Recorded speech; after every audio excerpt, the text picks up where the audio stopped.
si je veux... Ah oui, ok. Ouais. Mais ici, je peux... Ouais, Vas-y. voilà.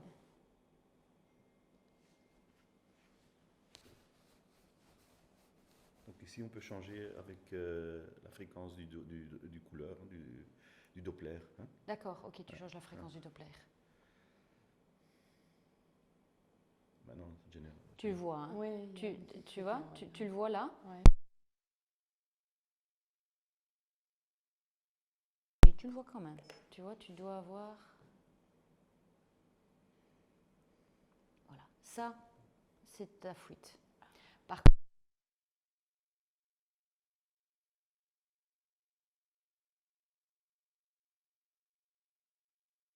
alors, ce qu'il faut essayer, c'est de passer d'abord en B, de changer la fréquence À gauche, oui. à gauche, Ouais.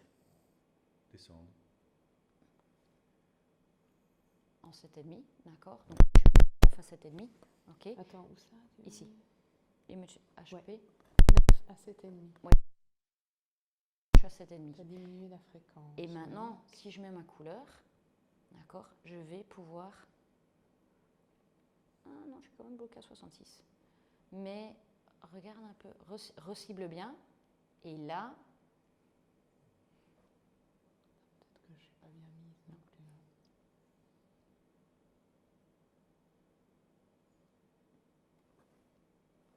en fait, c'est parce que tu ouvres parfois ton aorte sans t'en rendre compte. Ouais. Donc, refais-moi une belle mitrale.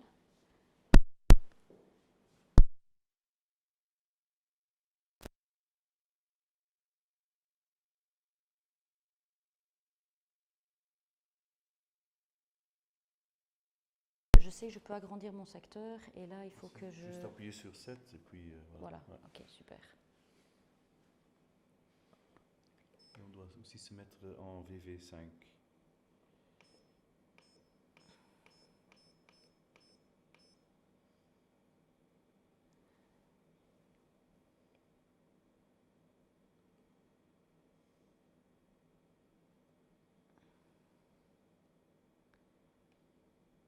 Ouvre bien ton oreillette.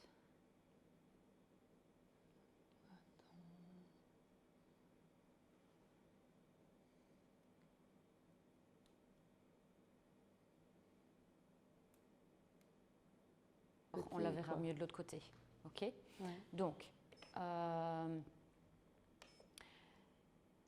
mais en tout cas, c'est pas du tout un mauvais réglage pour allez, si tu as un chien difficile à faire avec l'autre sonde, tu peux franchement passer. Et donc, donc en fait, là, tu as une fréquence de 4. de 4. Sur l'autre, tu as une fréquence de 7,5-9. Ouais. Et donc, ton image, mais tes Dopplers seront meilleurs. Oui. Par contre, avec l'autre son, tu verras mieux ta 2 dimensions. Mhm. Donc, si tu cherches des fuites, etc., tu verras mieux ta structure cardiaque Mhm. que pour tes Dopplers. Parfois, tu peux être limité avec l'autre. Ça doit changer la vitesse. Ah, ok, ouais, super.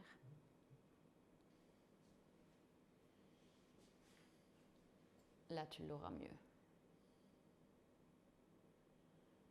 Donc, c'est vrai que je vois ta pulmonaire pour pas avoir de sténose. C'est assez rempli, ça, comme... tu vois, je sais pas. Ouais, mais là, on le verra mieux avec l'autre sonde, je pense.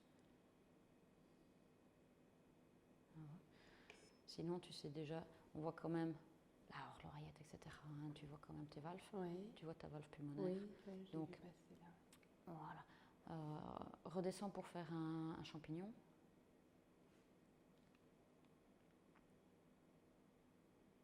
Voilà. Au niveau contraste, C'est pas, c'est pas ouais. mal. Ouais, c'est pas mal. Changement. Donc on doit les sauvegarder. Hein. Oui. Donc, alors il y a ici le Q-Save, le F7. Hop, hein. Et donc on a deux choix. On peut créer un autre preset ou on peut sauvegarder les changements. Voilà. Hein, ouais. voilà. Hein. Mhm. Ok. Ça montre qu'ils étaient pas mal du tout les programmes. Oups là. Tu fatigues chouchou. Alors, après, on va C'est essayer le mot. c'est pas une belle champignon, peut-être.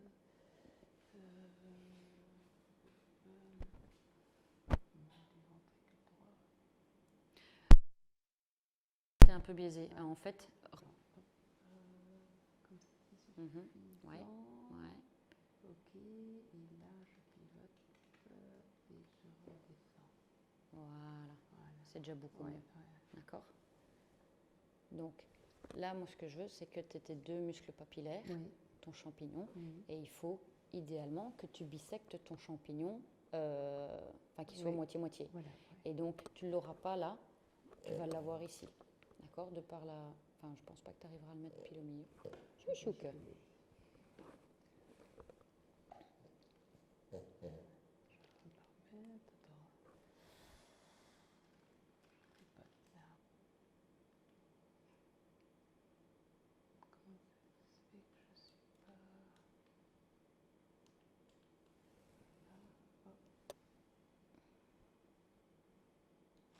Donc en fait, quand tu es en biais comme ça, Ouais. ça veut dire que tu es trop sur le sternum. Tu Ah dois oui, je rentrer dois dans le m'en chien. avancer plus. Tu dis, ouais, rentrer dans le chien.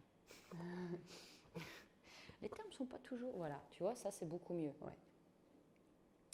Redescends un petit peu parce que tu montes sur la mitrale. Attends. Je dois rappuyer une deuxième fois pour avoir mon mode M qui apparaît. Voilà. Alors, moi personnellement, je trouve que ça c'est trop petit pour faire mes mesures. Oui. Et donc j'ai tendance à augmenter. Donc en fait, là tu as le rapport 2 pour 3. Ah oui, d'accord. Ouais. 3 pour 2, l'un à côté de l'autre. Ça, c'est beaucoup trop petit. Et ça, c'est que le mode M. D'accord? Donc, moi, j'ai tendance à travailler avec le 2 pour 3. 2 pour 3. Parce que je trouve que, voilà, j'ai pas besoin. Tu vois, une fois que tu es sûr Ça, de c'est où mieux, tu es, ça. je trouve que c'est Ouais, beaucoup ouais. mieux. Alors, après, ce qu'il faut toujours jamais oublier de faire, c'est ta vitesse. Oui. Et on dit le speed. Le speed, La vitesse. La Oui, vitesse Ouais. de défilement. Ouais. oui, la vitesse de défilement. C'est le mode M. Ici. Là, ici, le speed healer. D'accord? Oui, oui, oui, oui. Donc, tu dois le faire en mouvement, ça, tu ne sais pas le faire après. Donc, le speed est là. Donc, toujours, enfin, moi, je le mets toujours Tu le fais plus. très étendu comme ça. Oui. Pourquoi? Parce que tu veux pouvoir mettre. Alors, normalement, tu dois avoir ton QRS, enfin, ton ECG, et tu veux pouvoir mesurer exactement. Donc, tu as tes mesures qui sont déjà toutes faites. Donc, là, tu vas chercher interventricular septum. D'accord? Et tu dois être capable de voir vraiment ta paroi. Sur un chat, ça va beaucoup plus vite. Et donc, si tu n'élargis pas au maximum, tu ne sais pas le mesurer. D'accord? D'accord. Après, tu vas sélectionner en systole. Et là, c'est à l'endroit où c'est le plus fermé. D'accord? Alors là, ici, techniquement, il est là. Tu as un mouvement paroxystique du septum, tu vois? Oui. Donc, tu es quand même Oui, on obligé n'est pas de face à face. mesurer. Ouais, T'es ouais, pas ouais. face Et à du coup, tu prends. Ah oui. là où tu es. Là où. D'accord, mais tu peux marquer qu'il y a un mouvement paroxystique. Alors techniquement, ça peut être lié à la respiration, Oui. ce qui n'a pas l'air d'être le cas parce qu'il n'est pas en train d'allaiter. Mais normalement, quand tu as un décalement entre ton septum et ton paroi, tu dois le faire en mode 2D. Ah, tu ne peux pas le faire en mode M. Ah oui, oui. D'accord. Maintenant, moi j'ai envie d'avoir une idée. La contractilité à 47%, je vois que c'est correct. D'accord. Donc, ce que tu veux, ton cœur va compenser en s'élargissant. Et c'est comme ça qu'on détermine si c'est un B1 ou un B2. C'est quand tu as une augmentation de 1,7 fois la taille de la chambre normalisée par rapport au poids du chien, l'équation de Cornell. Oui. Tu te souviens? Oui. C'est loin. Non, c'est ce que. Tu as le tableau avec Oui, les c'est poids ça. et les Oui, tailles. oui, Donc oui. en Du fait, coup, je fais une pas fois de- que l'équation. tu ne fais pas l'équation, mais tu regardes quand même la valeur, et là, Oui. ici, il est à 30,8 cm. Tu regardes sur ton tableau, est-ce que 30,8 c'est encore un B1 ou est-ce que c'est déjà un B2? Je ne connais pas les valeurs par cœur, hein. Moi je regarde toujours mon tableau aussi. D'accord? Ça Et sert à alors, rien de retenir. tu te dis, par exemple, tu as une valeur sur le tableau. Elle est Donc je prends mon au-dessus. poids du chien. Oui. Je sais que pour un chien de 10 kg, ma valeur ventriculaire doit être au-dessus de 35 pour considérer qu'il est Ah, augmenté. voilà. Ah oui, d'accord. S'il n'est pas augmenté, ça veut dire que c'est encore un B1. Ah oui. S'il est augmenté, alors je suis en B2. Et donc, je vais corréler ça avec une augmentation de l'oreillette. Si je n'ai que mon ventricule qui est augmenté et pas mon oreillette, je me pose quand même la question, est-ce que j'ai bien fait ma mesure? Je refais ma mesure. Normalement, les deux sont toujours... Oui, pour qu'ils soient catégorisés en B2, oui, tu dois avoir normalement le VHS augmenté, capable de revenir à une systole normale, et c'est pour ça que tu as d'abord un cœur hyperkinétique avec une contractilité qui est augmentée. 47% c'est un peu augmenté, mais c'est encore dans les normes. Hein. Mais j'en ai qui sont à 67% à un moment donné, parce qu'ils font vraiment, ils ont une super bonne fonction systolique, et donc le cœur se contracte super bien, malgré qu'ils ont c'est logique, hein, ton ventricule il grossit de plus en plus.